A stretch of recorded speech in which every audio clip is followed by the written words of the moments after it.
Vamos a continuar. Ya sabemos cómo tenemos el sistema sanitario, son buenas noticias, pero comentábamos al principio, bueno, durante esta entrevista, que la pandemia es como si la hubieran diseñado en un laboratorio, para aquellos que piensen en las conspiraciones, porque nos atacó directamente en la esencia de lo que somos, seres humanos, seres sociales, ¿no? Y ahí hay muchos testimonios que hoy quiero también compartir con todos ustedes. Los vemos en la pantalla.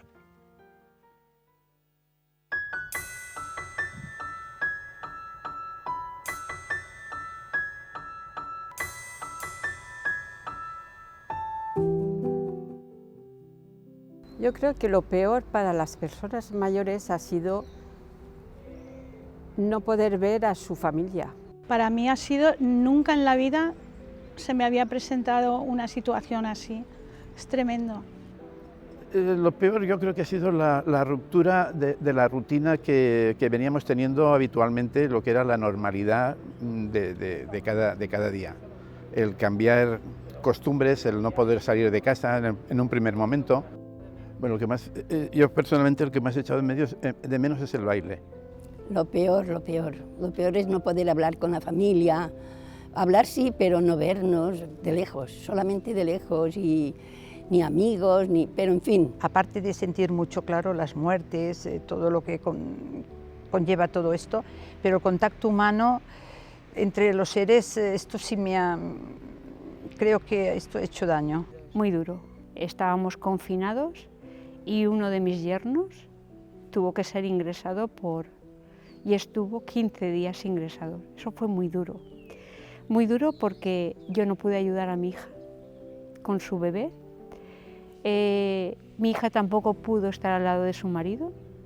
Lo peor, que hay mucha gente que no se lo cree todavía y no hace caso. Eso es lo peor.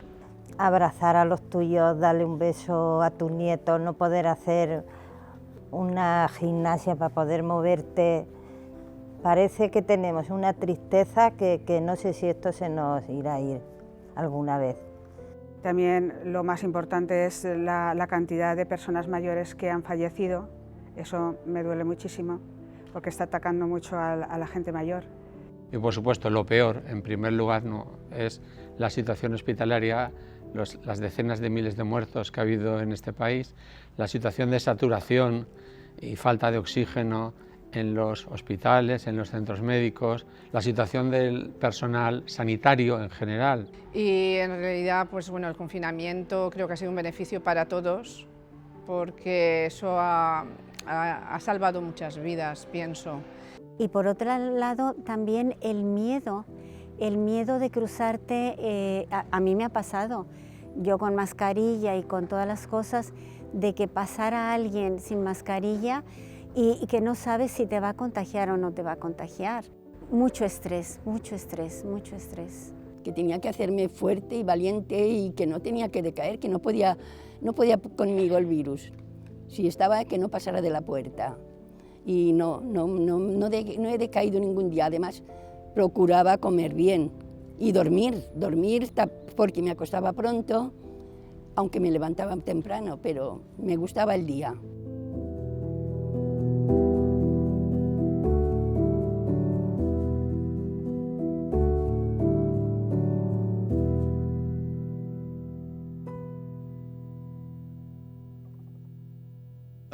Seguramente se identifican con muchos de esos testimonios y muchos de ellos hablaban de una parte importantísima, nuestra mente, nuestra psique, ¿no? La salud mental, que la pandemia la ha puesto en el escenario. De ello vamos a hablar hoy con tres personas que ya nos acompañan. Rosa Bayarri, presidenta de la Federación de Salud Mental de la Comunidad Valenciana; Sacramento Pinazo, presidenta de la Sociedad Valenciana de Geriatría; y don José Martínez, que es psiquiatra, jefe del Servicio de Psiquiatría del Hospital Dr. Peset. A los tres, bienvenidos. Gracias. Muchísimas gracias. Como hemos hablado previamente, la idea es que yo os voy a ir haciendo cuestiones y me gustaría conocer la opinión desde el mundo de la psiquiatría, de la geriatría y evidentemente de la salud mental. ¿Qué impacto ha tenido la pandemia desde el punto de vista de la salud mental? Empiezo por mi derecha.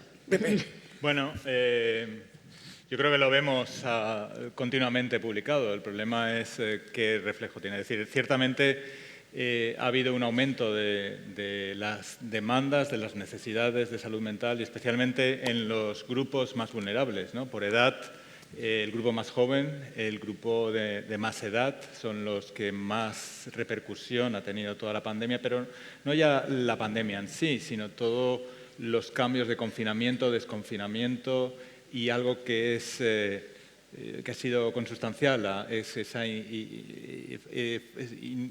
la falta de saber qué va a ocurrir, ¿vale? Esa sorpresa, ¿no? Y más aún, de hecho, entre esos dos grupos de edad, si nos centramos en ellos, aquellos con antecedentes de enfermedad mental, aquellos con situación más frágil a nivel social, incluso a nivel personal, pues que ya han tenido, ya han enviudado, han sido los que más se han visto afectados. Rosa, ¿cómo lo habéis vivido vosotros desde el colectivo? Sí, la verdad es que en esta franja de edad las personas mayores han tenido un incremento de problemas de salud mental, pues por mencionar sobre todo principalmente insomnio, ansiedad y depresión, hasta el punto de que los estudios mencionan que hemos pasado de 1 a 3 proporcionalmente de antes de la pandemia a durante y después de la pandemia. O sea que ha sido uno de los grupos de edad más afectados en cuestión de salud mental por la pandemia. Sacramento, entiendo que confirmas todo lo que estamos diciendo aquí. Claro, la realidad es que somos seres sociales y necesitamos de la interacción. Y eso es lo que nos ha fallado, ¿no? Decían que había que poner distancia social, luego rectificaron y dijeron, no, distancia física. Pero claro, nos quedamos con eso, de la distancia social, ¿no? De la no relación con otros, por si acaso. Lo hemos visto aquí en alguno de los testimonios. La falta de relación con el otro. Es que somos seres sociales y necesitamos de eso. Entonces nos ha faltado el núcleo de la vida. Y además, durante un tiempo prolongado, con una sensación de incertidumbre, de no saber cuándo iba a parar esto, no saber si había que hacer esto o había que hacer aquello, porque cambiaban los protocolos, o sea, con cambios continuados, con incertidumbre, cuándo pasará, no sé si lo estoy haciendo bien, personas que lo hacían bien porque se quedaban confinadas, pero también se contagiaban, entonces al final, ¿y qué puedo hacer? ¿No? Entonces esa sensación de indefensión aprendida, ¿no? O sea, da igual lo que haga porque no sé, va a pasar, ¿no? Y por otro lado, los medios de comunicación ahí señalando con el dedo, ¿no? Si eres mayor, cuidado porque eres mayor, ¿no? Cuando la realidad es que se han contagiado personas de todos los grupos de edad, ¿no? Y luego se han visto afectadas también todas las edades. Sí. ¿Hemos aprendido algo en estos 2 años desde el punto de vista de la salud mental? Bueno, a ver, hemos aprendido algunas cosas. Yo creo que también el ser humano tiene tendencia a olvidar las cosas, pero yo creo que una de las cosas importantes que hemos aprendido, ¿no? Y además así nos dicen las publicaciones, es la importante interrelación entre la salud mental, la salud física y lo social, ¿no? Es decir, lo que enfatiza todo esto, por tanto, es ese modelo biopsicosocial de que tanto abogamos desde los profesionales, ¿no? Ha reflejado el problema de la discriminación, ¿no? El problema que se encuentra la persona con salud mental, ¿no? Las dificultades también a acceder a tratamientos médicos por el hecho de tener una enfermedad mental, ¿no? El que se le tratara de forma diferente a pesar o por tener una enfermedad mental cuando salía a la calle o no, ¿no? Y lo que ha agrandado, por tanto, también es la soledad, que es algo que han reflejado estos vídeos, ¿no? Y como ha comentado Masarero, es la sensación de indefensión, pero también algo que en las edades más tardías se aparece en mucha más frecuencia, que es la desesperanza. Es decir, ¿qué me va a quedar y qué va a ser y qué va a ocurrir si total me puedo morir en cualquier momento? Bueno, nadie sabe cuándo se va a morir. Y podemos vivir 110 años o podemos vivir 15, es decir, nadie lo sabemos. Y hay que disfrutar al máximo cada día con ilusión y eso es lo que se ha cargado o ha dinamitado, ¿no? Y que estamos intentando reconstruir esa ilusión por el día a día, ¿no? Sí, una de las cosas muy concretas que yo mencionaría es que se ha puesto de manifiesto la dependencia que tenemos del funcionamiento virtual, del uso de las tecnologías, donde en esta pandemia han sido tan importantes para muchas personas para funcionar, para trabajar, para comunicarse, para tener ocio, y que en el grupo de personas más mayores no se ha tenido esa herramienta para poder sobrellevar. Y bueno, pues creo que una de las cosas que se ha puesto de manifiesto, por un lado, es que hay que acercar los recursos a las personas mayores que tienen mayor dificultad y también generar una formación a las personas mayores pues, para poder pedir una cita en el médico por internet, para poder bueno, pues usar la red para cultura y ocio en el momento de... y para hacer videoconferencias, que bueno, ya digo, nos ha salvado mucho a todos.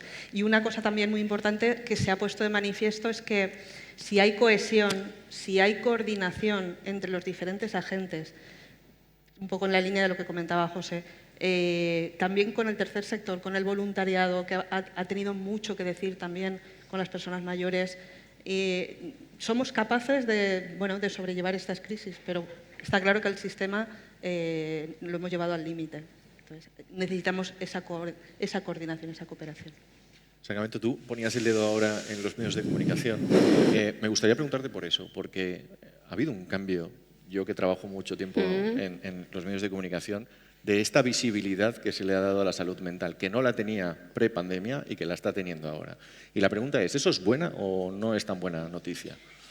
Yo creo que hay que visibilizar las situaciones porque de lo que no se habla no se sabe. Entonces, para que haya más recursos, para que haya más profesionales formadas, para que haya mejor atención, se ha puesto también de manifiesto, gracias a la pandemia o a raíz de la pandemia, mejor dicho, que tenemos un sistema de cuidados todavía inestable y débil y que hay que reforzarlo.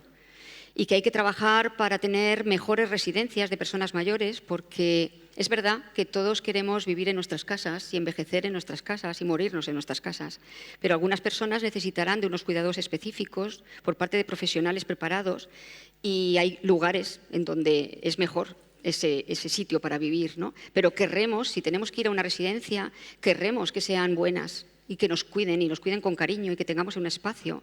Así que una de las cosas que ha puesto de manifiesto la pandemia es que necesitamos mejorar la atención en las residencias, pero también en el domicilio, que necesitamos cuidar de las personas que viven en sus casas, porque el problema no es vivir solo, el problema es sentirse solo, viva uno donde viva. Así que necesitamos, lo ha dicho muy bien Rosa, un sistema sociosanitario realmente cercano a las personas que les ayuden a envejecer y vivir donde quieren, en su lugar, ¿no? Servicios que se vayan adecuando a las necesidades que cada persona vaya teniendo según su nivel de funcionalidad. Por ser mayor no tenemos ningún problema por cumplir años. Uno puede cumplir 60 años, 80, 90 y estar fenomenal, o tener 40 o 30 o 60 y tener una discapacidad o una necesidad de atención en la dependencia. Bueno, pues lo que queremos es que esa atención sea la adecuada, ¿no? Y la pandemia pues, ha mostrado que nos falta mucho. Creíamos que estábamos mejor, pero hemos visto que no. Cuando se ha roto el ciclo normal, hemos visto que había agujeros por muchos lados, ¿no? Y luego hemos visto también la brecha digital. Es verdad que cada vez hay más personas de edad que utilizan los medios de comunicación, los medios digitales, con mucha soltura, pero hace falta invertir mucho más en formación y además en recursos. Pues no sé, que haya wifi gratis, por ejemplo, porque queremos que haya digitalización de la educación, digitalización de la sanidad, digitalización de la banca, pero luego cada persona tiene que pagar su wifi, su aparato, en fin, tendremos que ayudar también a eso, ¿no? Entonces hemos visto muy de manifiesto las desigualdades económicas y aquí pues el que tenía posibilidades y tenía recursos pues lo ha pasado mejor y quien no los tenía pues estaba aislado, ¿no? Queremos una sociedad más tecnológica, más innovadora, pues hay que tener en cuenta que hay que ayudar al más vulnerable, tenga la edad que tenga.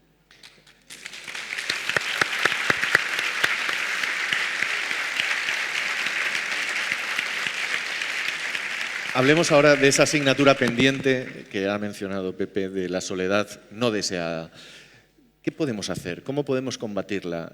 ¿Por dónde deberíamos quizás empezar a identificar que existe, ¿no? Y darnos cuenta de que es una realidad que hasta ahora la hemos tenido como muy oculta? La lanzo la pregunta a los tres, ¿no? Porque me gustaría conocer vuestras reflexiones en torno a una lacra que la pandemia también ha puesto de relevancia, ¿no?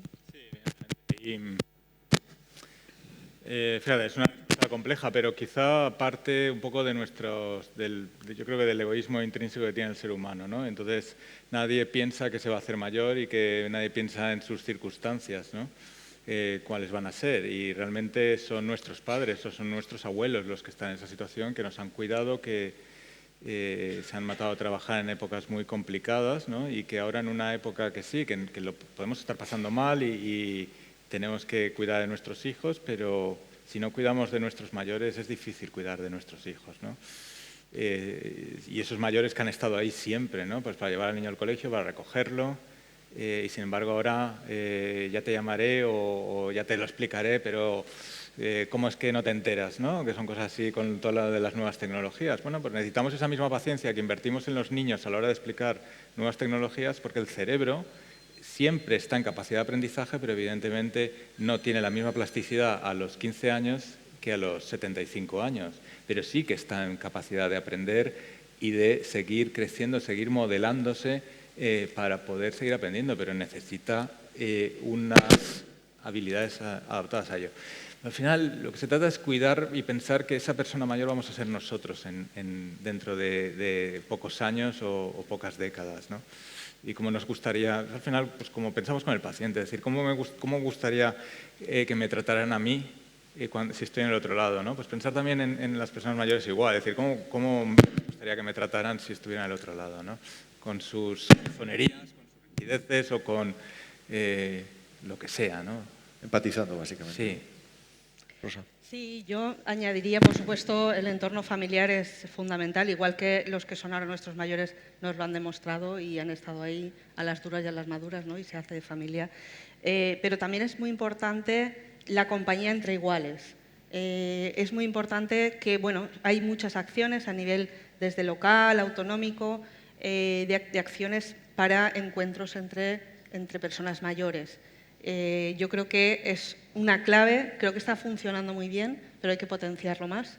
Y pues igual que hacemos gimnasia o que caminamos, que hacemos baile, que hacemos manualidades, hacemos diferentes excursiones culturales y tal, una de las cosas que habría que añadir a esa actividad entre iguales sería bueno, pues una educación emocional en lo que es la salud mental, en gestión de las emociones, ese practicar, igual que vamos al gimnasio a hacer, aunque sea gimnasia en la silla, pues tener también ese aporte de información.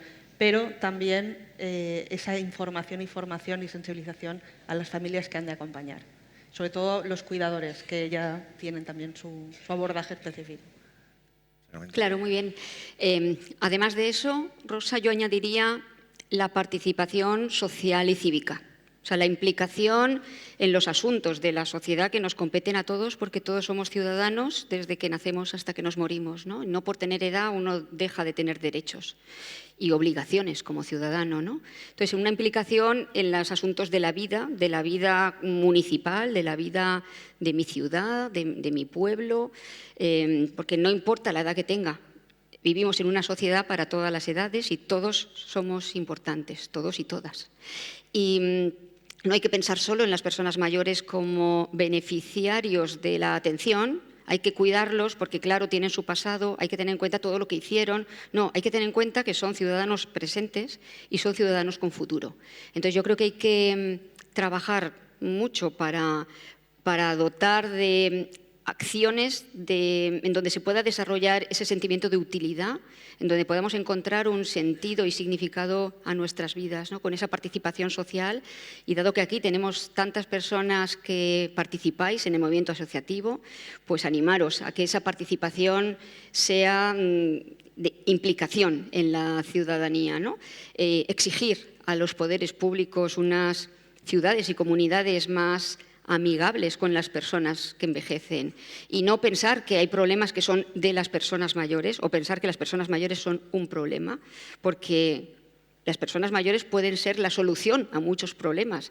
Si dedicamos dineros a los cuidados, a ayudar a las personas a que envejezcan bien, a cuidar a las personas que necesitan ayuda, ahí podemos ser generadores de empleo, ¿no? Así que no es un problema, hay un reto social que es cómo vamos a atender a todas las personas que envejecen.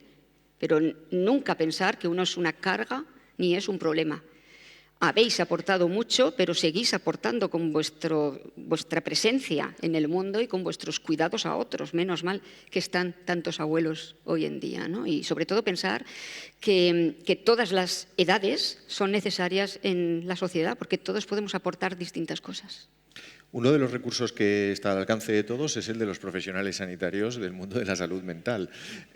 Ahora que nos están escuchando muchas personas mayores, ¿existe reticencia? ¿Hay un estigma a visitar al psicólogo, al psiquiatra? Es decir, ¿es un recurso que está encima de la mesa y que no se usa?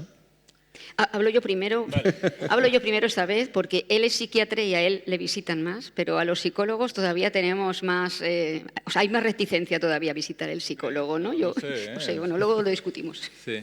Pero yo creo que todavía hay reticencia, como incluso también por parte del médico, incluso de atención primaria, ¿no?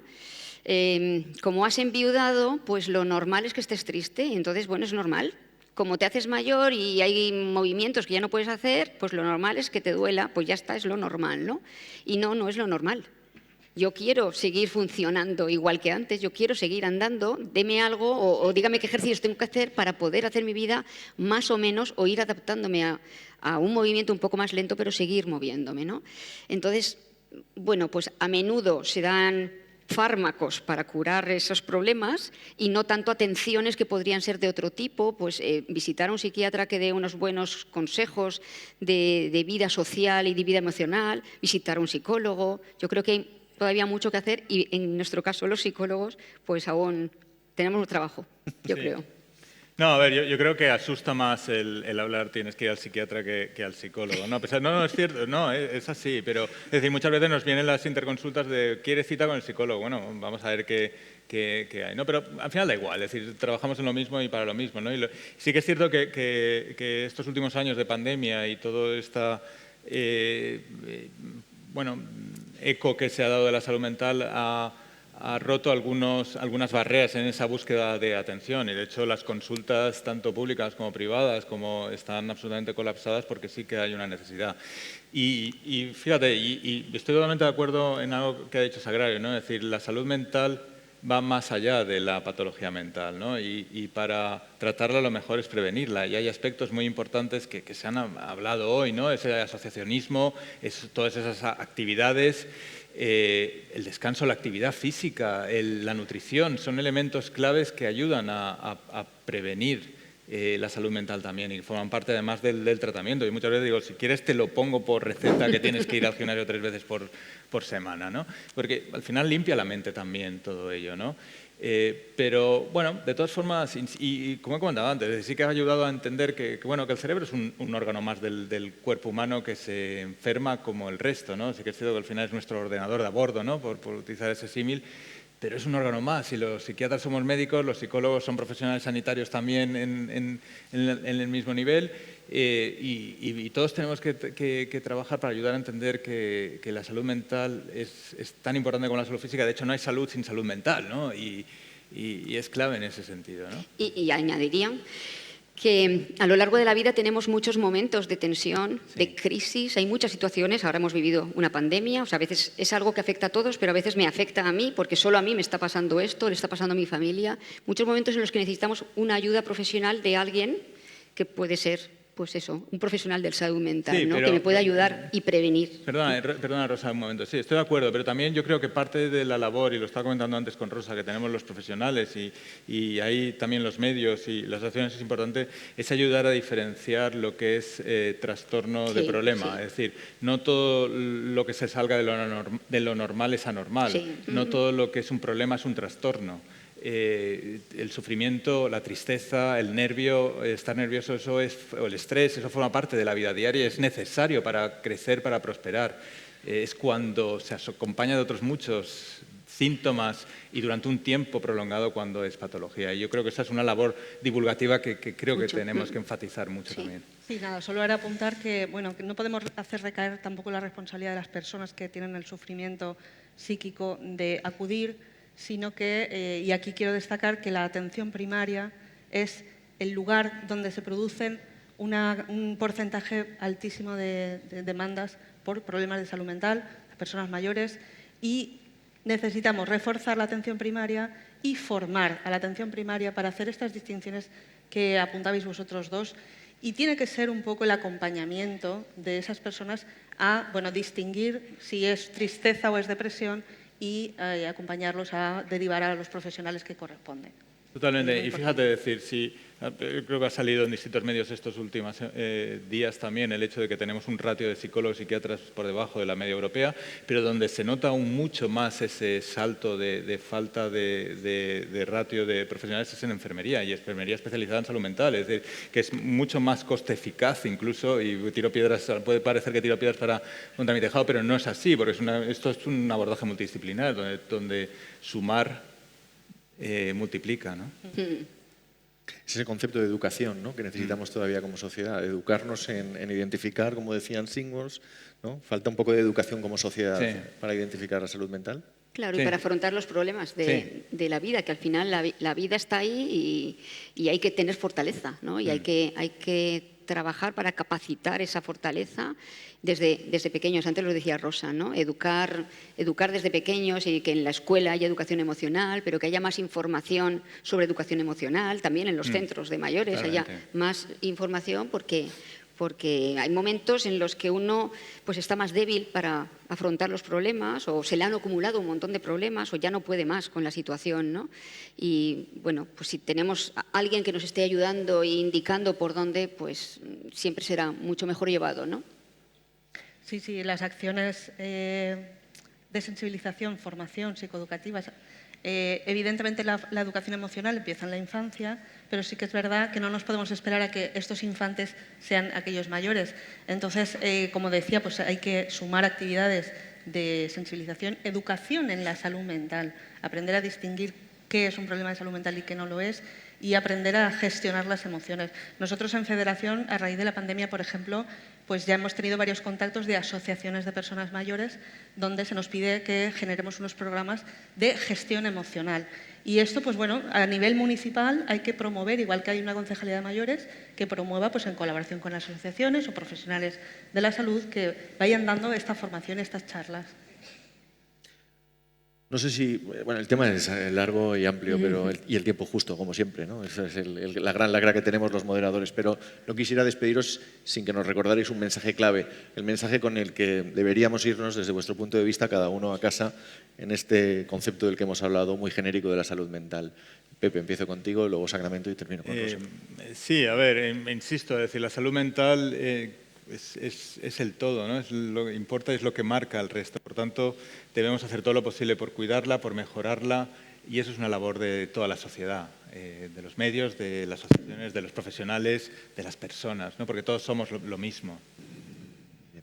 Bueno, pues desde la Sociedad Valenciana de Geriatría y Gerontología, que represento, yo animaría a todas las personas que, conforme van cumpliendo años, que no olviden que somos seres biopsicosociales y que debemos hacer cada uno un poco de autocuidado, porque el sistema sanitario hará lo que pueda con los recursos que tiene, pero nosotros hay muchas cosas que podemos hacer para hacer prevención. Lo podemos hacer en nosotros, pero también en nuestros hijos y también en nuestros nietos o la gente que nos rodea de otras edades, ¿no?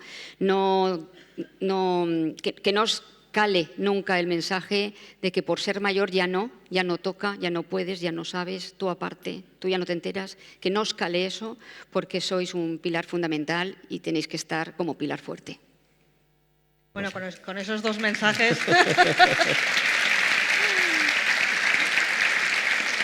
Bueno, yo lo que, por resumir, un poco le habéis echado la pincelada, es que lo que necesitamos y necesita la persona mayor es ser protagonista de sus cuidados, de exigir esos recursos. Ahora hay algunas iniciativas. Necesitamos personas mayores empoderadas, no dejar que seamos objeto solamente beneficiario, como decía Sacra, de los servicios, sino tomar nosotros las riendas, organizarnos y bueno, dar nuestra voz a todo el que tenga que tomar decisiones.